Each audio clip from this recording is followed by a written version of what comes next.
Hi hello ಎಲ್ರಿಗೂ ನಮಸ್ಕಾರ. ಇವತ್ತು ಗುರುಪೂರ್ಣಿಮೆ ಆಗಿರೋದ್ರಿಂದ ಮನೆಯಲ್ಲೆಲ್ಲ ಪೂಜೆ ಎಲ್ಲ ಮುಗಿಸಿ ನಮ್ಮೂರ ಹತ್ರನೇ ಇರೋ ಮಂಡ್ಯದ ಶ್ರೀ ಶಿರ್ಡಿ ಸಾಯಿಬಾಬಾ ದೇವಸ್ಥಾನಕ್ಕೆ ಹೋಗೋಣ ಅಂತ ಹೋಗ್ತಾಯಿದ್ವಿ.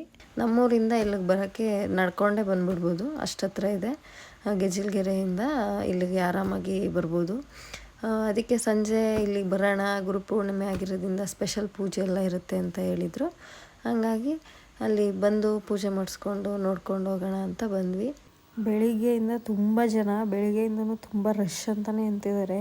ಸಾಲು ಸಿಕ್ಕಾಬಟ್ಟೆ ಕ್ಯೂ ಇದೆ ನೋಡಿ. ಇಲ್ಲಿಂದೆಲ್ಲ ಕ್ಯೂ ಇದೆ. ಆಮೇಲೆ ಇಲ್ಲಿಂದ ಇರಲಿ ಮೇಯ್ನ್ ರೋಡಿಂದನೂ ಕ್ಯೂ ಇದೆ. ಅಷ್ಟು ಜನ ಅಪರೂಪಕ್ಕೆ ನಡೆಯೋದ್ರಿಂದ ಪ್ರತಿಯೊಬ್ಬರು ಪ್ರತಿ ಊರಿಂದನೂ ಬಂದು ಇಲ್ಲಿ ದರ್ಶನ ಮಾಡ್ಕೊಂಡು ಹೋಗ್ತಾರೆ. ಅಷ್ಟು ಚೆನ್ನಾಗಿದೆ.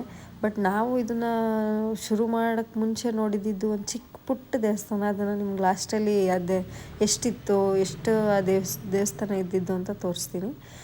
ಅಲ್ಲಿಂದ ನಾವು ಒಳಗಡೆ ಬಂದ್ಬಿಟ್ಟು ಅಲ್ಲಿ ದೀಪಗಳು ಕೊಡ್ತಾರೆ. ದೀಪಗಳು ತಗೊಂಡು ಇಲ್ಲಿ ಸಾಯಿಬಾಬಂದು ವಿಗ್ರಹ ಇರುತ್ತೆ, ಇಲ್ಲಿ ಫೋಟೋಸ್ ಎಲ್ಲ ಇರುತ್ತೆ. ಅಲ್ಲಿ ಹಿಂಗೆ ದೀಪಗಳಲ್ಲಿ ಪೂಜೆ ಮಾಡಾದಮೇಲೆ ಇಲ್ಲಿಂದ ಮತ್ತೆ ಲೈನ್ ಇದೆ, ಅಲ್ಲಿಂದ ಕ್ಯೂ ಅಲ್ಲಿ ಹೋಗಬೇಕು. ದೇವಸ್ಥಾನದೊಳಗಡೆ ಹೋಗಬೇಕು ಅಂತಂದರೆ ಮಾಮೂಲಿ ಇಲ್ಲಿ ಪ್ರತಿ ಗುರುವಾರ ಬಂದರೆ ಅಥವಾ ಯಾವುದೇ ದಿನ ಬಂದ್ರೂ ಇಷ್ಟೇನು ರಶ್ ಇರೋಲ್ಲ. ಇವತ್ತು ಗುರುಪೂರ್ಣಿಮೆ ಆಗಿರೋದ್ರಿಂದ ಸ್ಪೆಷಲ್ ಪೂಜೆ ಇರೋದ್ರಿಂದ ಬೆಳಿಗ್ಗೆಯಿಂದ ರಾತ್ರಿವರೆಗೂ ಇಲ್ಲಿ ತುಂಬ ಜನ ಇರ್ತಾರೆ. ಬೆಳಿಗ್ಗೆ ಕೆಲ್ಸಕ್ಕೆ ಹೋಗೋಕ್ಕೆ ಮುಂಚೆನೂ ಒಂದಷ್ಟು ಜನ ಬಂದು ಹೋಗಿರ್ತಾರೆ. ಆಮೇಲೆ ಮಾಮೂಲಿ ಮನೆ ಹತ್ರ ಕೆಲಸ ಎಲ್ಲ ಮುಗಿಸಿ ಅವ್ರು ಬಂದು ಹೋಗೋರು, ಜೊತೆಗೆ ಕೆಲಸ ಎಲ್ಲ ಮುಗಿಸಾದ್ಮೇಲೂ ಬಂದು ಹೋಗೋರು ಎಲ್ಲ ತುಂಬ ಜನ. ಇವತ್ತು ಅಷ್ಟು ರಶ್ ಇತ್ತು. ಆಮೇಲೆ ಇಲ್ಲಿ ಅಕ್ಕಿ ಕೊಡೋದು, ಆಮೇಲೆ ಬೇಳೆ ಕೊಡೋದು, ಆಮೇಲೆ ನಮ್ಮ ಕೈಲಾದದ್ದು ಏನಾದರೂ ಕೊಡ್ಬೋದು. ಇಲ್ಲಿಂದ ಬಂದ್ವಿ. ಇದೆ ದೇವಸ್ಥಾನದ ಒಳಗಡೆನೂ ಇದು ಲೈನ್ಸ್ ಇರುತ್ತೆ. ಇದೆಲ್ಲ ಬಳಸ್ಕೊಂಡು ಒಳಗಡೆ ಹೋಗಬೇಕು. ಇಲ್ಲಿ ನೋಡಿ ಎಲ್ಲ ಅಕ್ಕಿ ಬೇಳೆ ಕಾಯಿ ಏನೇನಾಗುತ್ತೋ ಅದೆಲ್ಲನೂ ಕೊಟ್ಟಿದ್ದಾರೆ. ಇವತ್ತು ಸ್ಪೆಷಲ್ ದಿನ ಆಗಿರೋದ್ರಿಂದ ಎಲ್ಲ ನೀಟಾಗಿ ಚೆನ್ನಾಗಿ ರೆಡಿ ಮಾಡಿದ್ದಾರೆ. ನಾವು ಸಾಯಿಬಾಬಾಗೆ ಒಂದು ರೋಸ್ ಕೊಡೋಣ ಅಂತಂದ್ಬಿಟ್ಟು ತೊಗೊಂಡಿದ್ದೀವಿ. ಅಲ್ಲಿ ನೋಡಿ ತಾತನ ಮನೆ ಅಂತ ಬರೆದಿದೆ, ನಮ್ಮ ತಾತನ ಮನೆ ಅಂತ. ಇಲ್ಲಿ ಬಗ್ಗಿ ಒಳಗಡೆ ಹೋದರೆ ನೋಡಿ ಎಷ್ಟು ಚೆನ್ನಾಗಿ ಲೈಟ್ ಅರೇಂಜ್ಮೆಂಟ್ಸ್ ಮಾಡಿ ಫ್ಲವರಿಂದೆಲ್ಲ ಡೆಕೋರೇಷನ್ ಮಾಡಿಸಿ ಎಲ್ಲ ತುಂಬ ಚೆನ್ನಾಗಿ ರೆಡಿ ಮಾಡ್ತಾರೆ ಗುರುಪೂರ್ಣಿಮೆ ದಿನ. ಇದು ಪ್ರತಿ ವರ್ಷವೂ ಇಲ್ಲಿ ಗುರುಪೂರ್ಣಿಮೆ ಆಚರಿಸ್ತಾರೆ. ಹಾಗಾಗಿ ಪ್ರತಿ ವರ್ಷವೂ ಇಷ್ಟೇ ಜನ ಸೇರ್ತಾರೆ, ಇನ್ನೂ ತುಂಬ ಜನ ಸೇರ್ತಾರೆ. ನಾವಿದು ಸಂಜೆ ಒಂದು 4:30-5 ಗಂಟೆ ಟೈಮಲ್ಲಿ ಬಂದಿರೋದ್ರಿಂದ ಸ್ವಲ್ಪ ಜನ ಕಡಿಮೆ, ಇಲ್ಲಾಂದರೆ ತುಂಬ ಜನ ಇರ್ತಾರೆ. ದೇವಸ್ಥಾನವೂ ತುಂಬ ಚೆನ್ನಾಗಿದೆ, ಬೇಕಾದರೆ ನೀವಿಲ್ಲಿ ನೋಡ್ಬೋದು. ಅಲ್ಲಿ ಸಾಯಿಬಾಬಾ ದೇವರು ಅಲ್ಲಿದ್ದಾರೆ ನೋಡಿ. ಹಾಗಾಗಿ ಇಲ್ಲೆಲ್ಲ ಫುಲ್ ಡೆಕೋರೇಷನ್ ಎಲ್ಲ ಮಾಡಿ ನೋಡಿ, ಅದು ಹಿಂದ್ಗಡೆ ಫುಲ್ ಫ್ಲವರ್ ಡೆಕೋರೇಷನ್ ಎಲ್ಲ ತುಂಬ ಚೆನ್ನಾಗಿ ಮಾಡಿದ್ದಾರೆ. ಅಷ್ಟೇ ಚೆನ್ನಾಗಿರುತ್ತೆ ಪ್ರತಿ ವಾರ ನೀವು ಬಂದ್ರೂ. ಗುರುವಾರ ಸ್ಪೆಷಲ್ ದಿನ ಬಾಬಾ ವಾರ ಆಗಿರೋದ್ರಿಂದ ಆ ದಿನ ಬಂದರೆ ತುಂಬ ಚೆನ್ನಾಗಿರುತ್ತೆ. ಜೊತೆಗೆ ಬಾಕಿ ದಿನದಲ್ಲೂ ಹಿಂಗೆ ಎಲ್ಲ ಅಲಂಕಾರ ಮಾಡಿರ್ತಾರೆ. ಇವತ್ತು ಫ್ಲವರ್ ಡೆಕೋರೇಷನ್ಸು ಲೈಟಿಂಗ್ಸ್ ಎಲ್ಲ ಸ್ವಲ್ಪ ಜಾಸ್ತಿ ಇದೆ, ಸ್ಪೆಷಲ್ ದಿನ ಆಗಿರೋದ್ರಿಂದ. ಇಲ್ಲಿ ಬನ್ನಿ ನೋಡಿ, ಹತ್ರದಿಂದ ಸೇಮ್ ಶ್ರೀ ಶಿರ್ಡಿಲಿ ಹೆಂಗೆ ಮಾಡಿರ್ತಾರೋ ಅದೇ ರೀತಿ ಮಾಡಬೇಕು ಅಂತ ಇದನ್ನು ದೇವಸ್ಥಾನನ ಮಾಡಿರೋದು, ಬಾಬಾ ದೇವಸ್ಥಾನನ. ಸೊ ಬನ್ನಿ, ಇಲ್ಲಿಂದ ಆದಮೇಲೆ ಹೊರ್ಗಡೆಯಿಂದ ತೋರಿಸ್ತೀನಿ. ಯಾಕೆಂತಂದರೆ ಈ ದೇವಸ್ಥಾನನ ಎಷ್ಟು ದೊಡ್ಡ ಜಾಗ ತಗೊಂಡು ಈ ದೇವಸ್ಥಾನ ಮಾಡಿದ್ದಾರೆ ಅಂತಂದರೆ, ನಾವು ಎಂಟ್ರೆನ್ಸಿಂದ ಶುರುವಾಗಿ ಅಲ್ಲಿ ದೀಪಗಳು ಹಚ್ಚೋದಿರ್ಬೋದು, ಅದಾದಮೇಲೆ ಸ್ವಲ್ಪ ತುಂಬ ದೊಡ್ಡ ಜಾಗ ಇದೆ. ಅದಾದಮೇಲೆ ಈ ಬಾಬಾರು ಏನಿದ್ದಾರೆ ಅಲ್ಲಿಗೆ ಬರೋಕ್ಕಾಗೋದು. ಅದಾದಮೇಲೆ ಇನ್ನೂ ಮುಂದೆ ಇದು ನಾನು ಬರ್ತಿರೋದು, ಇಲ್ಲಿ ಒಂದು ಮಂಟಪದ ಥರ ಮಾಡಿದ್ದಾರೆ. ಇಲ್ಲೂ ಒಂದು ಸಾಯಿಬಾಬಾ ಅವ್ರದ್ದು ವಿಗ್ರಹ ಇದೆ. ಅದಾದಮೇಲೆ ಅಲ್ಲಿ ಮಲೆ ಮಹದೇಶ್ವರ ಸ್ವಾಮಿಯವ್ರದ್ದು ಇಟ್ಕೊಂಡಿದ್ದಾರೆ.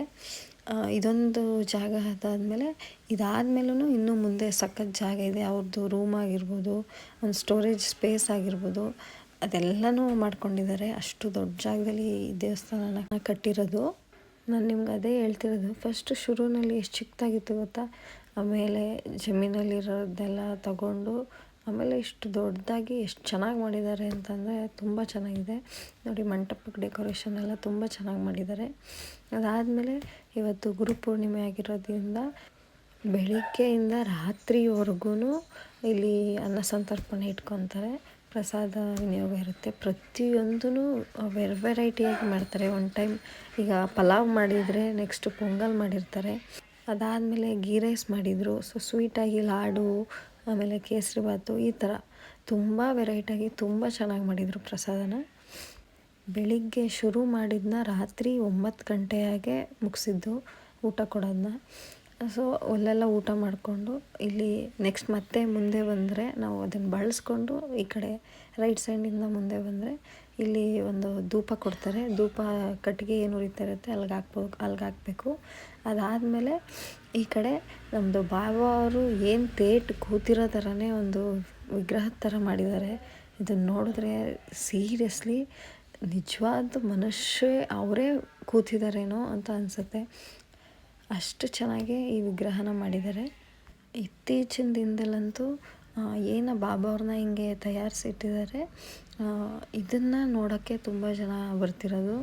ಅದಾದಮೇಲೆ ಇಲ್ಲಿ ಗುರುಪೂರ್ಣಿಮೆ ಆಗಿರೋದ್ರಿಂದ ಇದು ಹೊಸದು, ಇದನ್ನು ತಯಾರಿಸಿ ಅಲ್ಲಿ ಎಂಟ್ರೆನ್ಸಲ್ಲೇ ಇಟ್ಟಿದ್ರು.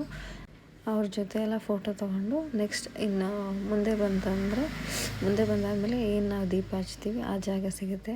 ರಾತ್ರಿ ಎಲ್ಲ ಇಲ್ಲಿ ದೇವ್ರ ಕುಣಿತ ಎಲ್ಲ ಮಾಡಿದರು, ದೇವರೆಲ್ಲ ತರಿಸಿ ಅದೆಲ್ಲ ಮುಗಿಸ್ಕೊಂಡು ಮುಂದೆ ಬಂದರೆ ನಾನು ನಿಮಗೆ ಫಸ್ಟ್ ಯಾವ ಥರ ಇತ್ತು ದೇವಸ್ಥಾನ ಅಂತ ಹೇಳಿದ್ನಲ್ಲ, ಸೇಮ್ ಇಷ್ಟೇ ಇದ್ದಿದ್ದು. ನಾವು ಫಸ್ಟ್ ಶುರುವಿನಲ್ಲಿ ಸಾಯಿಬಾಬಾ ದೇವಸ್ಥಾನ ಮಾಡಿದ್ದಾರೆ ಅಂತಂದಾಗ ನಾವು ನೋಡೋಕ್ಕೆ ಬಂದಾಗ ಇಷ್ಟೇ ಜಾಗ ಇದ್ದಿದ್ದು, ಇದೇ ರೀತಿ ಇದ್ದಿದ್ದು, ಇದಿಷ್ಟೇ ಏನು ರೂಮ್ ಇದೆ, ಇಷ್ಟರಲ್ಲೇ ಸಾಯಿಬಾಬಾ ದೇವಸ್ಥಾನ ಅಂತ ನಾವು ನೋಡಿದ್ದು.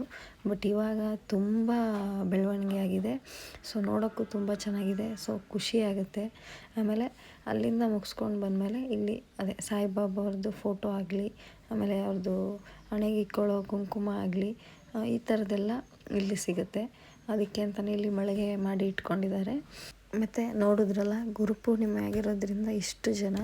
ಬಟ್ ನೀವು ಯಾವುದೇ ಗುರುವಾರ ಆಗಿರ್ಬೋದು ಅಥವಾ ಅದೇ ಬೇರೆ ಯಾವುದೇ ವಾರ ಆಗಿರ್ಬೋದು, ನೀವು ಬಂದರೆ ಆರಾಮಾಗಿ ಇಲ್ಲೇನು ಎಂಟ್ರೆನ್ಸ್ ಕಾಣ್ತಿದೆ ಇಲ್ಲಿಂದನೇ ಸೀದಾ ಹೋಗಿ ನೀವು ಯಾವುದೇ ಲೈನ್ಸ್ ಇಲ್ಲದೆ ಸೀದಾ ಇಲ್ಲಿಂದನೇ ಎಂಟ್ರೆನ್ಸಿಂದನೇ ಹೋಗಿ ನೀವು ದರ್ಶನ ಮಾಡ್ಕೊಂಡು ಬರ್ಬೋದು. ಬಟ್ ಲೈಫಲ್ಲಿ ಒನ್ ಟೈಮ್ ಇಲ್ಲಿಗೆ ಬಂದು ಹೋಗಿ ನಿಮಗೆ ತೇಟ್ ಏನು ಶಿರಡಿಲಿ ನಿಮಗೆ ಫೀಲ್ ಅನಿಸುತ್ತೋ ಅದೇ ಅಲ್ಲಿಗೆ ಬಂದಿದ್ದೀವಿ ಅಂತ ಅನಿಸುತ್ತೆ ಆಲ್ಮೋಸ್ಟು. ಸೊ ಹಂಗಾಗಿ ಇಲ್ಲಿಗೆ ಯಾರೇ ಆದ್ರೂ ಇಲ್ಲಿಗೊಂದ್ಸಲಿ ಬಂದು ಗೆಜ್ಜಿಲಗೆರೆ ಶ್ರೀ ಶಿರಡಿ ಸಾಯಿಬಾಬಾಗೆ ಬಂದು ದರ್ಶನ ಮಾಡ್ಕೊಂಡು ಹೋಗಿ, ತುಂಬ ಚೆನ್ನಾಗಿರುತ್ತೆ. ಆಮೇಲೆ ನೀವು ಯಾವುದೇ ಗುರುವಾರ ಬಂದ್ರೂ ಇಲ್ಲಿ ಮಧ್ಯಾಹ್ನ 12 ಗಂಟೆ ಹಂಗೆ ಊಟ ಇರುತ್ತೆ. ಸೊ ದೇವಸ್ಥಾನ ಎಲ್ಲ ಮುಗಿಸ್ಕೊಂಡು ಇನ್ನು ಮನೆ ಕಡೆ ಹೋಗೋಣ ಅಂತ ಹೊರಡ್ತಾಯಿದ್ವಿ. ಸುತ್ತಮುತ್ತ ಪರಿಸರ ತುಂಬ ಚೆನ್ನಾಗಿತ್ತು, ಹಾಗಾಗಿ ನೋಡಿಕೊಂಡು ಅಲ್ಲೇ ನಡ್ಕೊಂಡು ಹೋಗ್ತಾಯಿದ್ವಿ. ಸೊ ಈ ವಿಡಿಯೋ ನಿಮ್ಗೆ ಇಷ್ಟ ಆಗಿದ್ದರೆ ಲೈಕ್ ಮಾಡಿ, ಶೇರ್ ಮಾಡಿ, ಕಮೆಂಟ್ ಮಾಡಿ ಹಾಗೂ ಸಬ್ಸ್ಕ್ರೈಬ್ ಮಾಡೋದನ್ನ ಮರಿಬೇಡಿ. ಮತ್ತು ಮುಂದಿನ ವಿಡಿಯೋದಲ್ಲಿ ಸಿಗ್ತೀನಿ. ಅಲ್ಲಿವರೆಗೂ ಟೇಕ್ ಕೇರ್, ಬಾಯ್ ಬಾಯ್. ನಾನು ಸ್ಪಂದನ.